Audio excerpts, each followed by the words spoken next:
Hello students, today I am going to discuss about the structure of DNA. You know, DNA is double strand. DNA is double strand and it is antiparallel. If any molecules, generally I am going to discuss about this biomolecule, that is a structure of DNA. If any molecule will arrange in antiparallel, then it will be highly stable. So in this structure, this is one strand of DNA, this is other strand of DNA, and this is 5' phosphate end. The respective other end is 3' OH. Other strand, that is 3' OH. Then other respective strand will be 5' phosphate. So if you draw imaginary line as a central axis, this is a central axis. If you draw like that, then imagine how it is wrapping around this. It is wrapping. If you observe from the bottom to top, then you can observe it is moving in anti-clockwise direction. Anti-clockwise direction. So this, if it is arranged through imaginary line in anti-clockwise direction, then we can say it is right-handed DNA. Then we can say it is right-handed DNA. So example of right-handed DNA is ADNA and BDNA. In nature, a maximum amount of DNA are remain in ADNA or BDNA. Okay.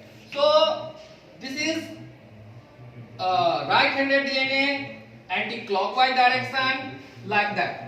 Means if you observe, then it will come in your mind that how it is going to wrap around a central axis. This is imaginary central axis, and you observe a helix. This is one helix. In one helix, you will find total number of base pair. In case of ADNA, it is 11 base pair. What is base pair? A and T. It is a base pair because there are two bases.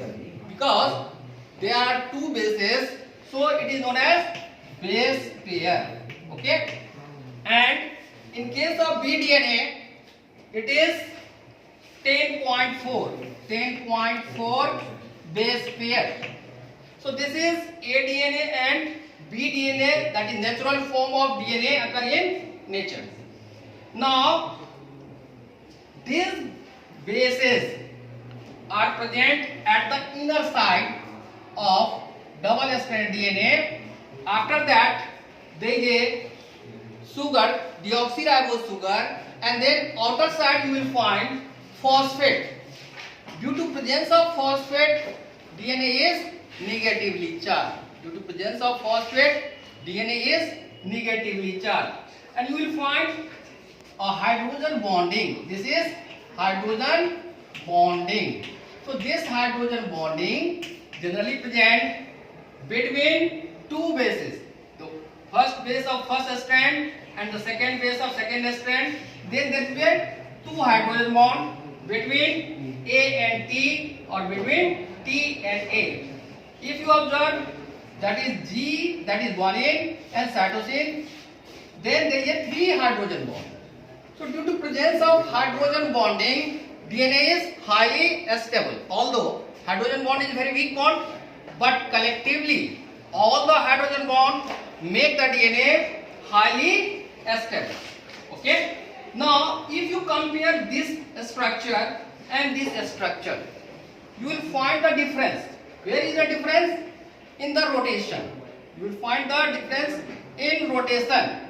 If it is moving in anti-clockwise from bottom to top, then it is BDNA or ADNA.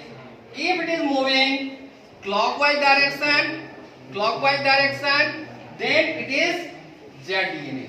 So you have to observe, you have to keep in mind that how it is wrapping around a central axis. So if you observe from bottom to top, it is move or wrap like clockwise direction. That's why it is known as ZDNA. ZDNA means zigzag DNA. If you compare the thickness, generally this is the 2 nanometers. You know 10 power minus 10 meter 1 angstrom. 10 power minus 9 meter is equal to 1 nanometer. So if you find the length, distance between two base pair, it is 0.34 nanometers.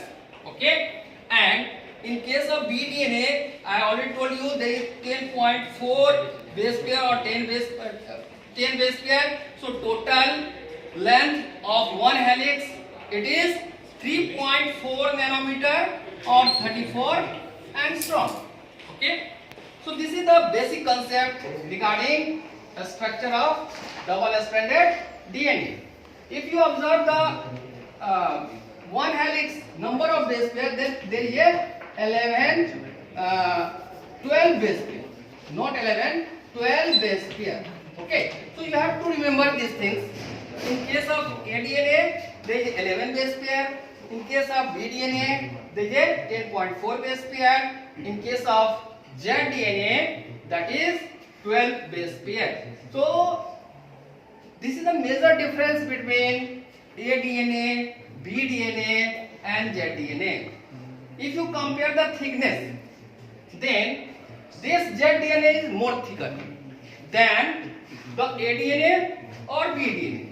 But natural form of DNA is, that is BDNA. Mostly you will observe in nature that is the DNA is in BDNA form. So generally DNA are double stranded. Now there is some rules through which the bases are joined together. The bases of one strand joined with the bases of other strand. So that is the rule is Chargaff's law. That is Chargaff's rules. So what is Chargaff's rule? Purine by pyrimidine. You know purine is A adenine or G guanine, and pyrimidine is C cytosine or T thymine. So purine by pyrimidine, it will remain constant for a particular species in case of DNA strand. The same way, the second law is if A plus T and G plus C, so it is equal to 1. Means you can write like A plus T equal to G plus C. So total number of A and T, that is bases, that is adenine, thymine, equal to total number of G and C, that is guanine and cytosine. So this is Chargaff's law. And now Rosalind Franklin, through X-ray crystallography, she had found helical turn of DNA through X-ray crystallography. Through X-ray, she had found DNA is helical in nature. DNA is helical in nature through X-ray crystallography. She had got awarded as a Nobel Prize. Watson and Crick combined the two rules. One is Chargaff's law, and through the result of X-ray crystallography, they were concluded that DNA is double helix. DNA is double helix. So this is most stable form of DNA, and it will carry the information in the form of gene, because gene is a part of DNA and it will transmit from one generation to next generation. So gene, that is a part of DNA, if you find out the gene, so gene is made up of cistron, muton and recon. Okay, just like atom is made up of electron, proton and neutron. In the same way, gene, we can say, responsible for particular character, it is made up of cistron, muton and recon, and it is present on the DNA, and it will transmit from one generation to next generation for any character, for any information. Through male gamete and female gamete, it will come inside the offspring, and then further it will pass out from one generation to next generation. So this is the overall structure of DNA, that is double helix model of DNA. Means DNA is double stranded, two DNA strands are antiparallel like that, and you will find the hydrogen bonding between these bases, and then bases are antiparallel, and then number of bases, it will remain constant in one species. It will not affected by nutrition. So you know DNA is double stranded, DNA is antiparallel. In the DNA, for a particular species, it is not vary. The amount of gene or amount of bases, it will not vary. It will remain constant, and it is not affected by external environment like temperature, pressure or any nutritional factor. If you supply good amount of food, then it is not going to affect. Okay, means either increase or decrease in the base pair, it is not going to affected by nutrition of particular animals, particular living organism or particular human beings. It will remain constant for a particular species. This is the rules of the DNA structure, and that will carry the information from one generation to other generation. Thank you.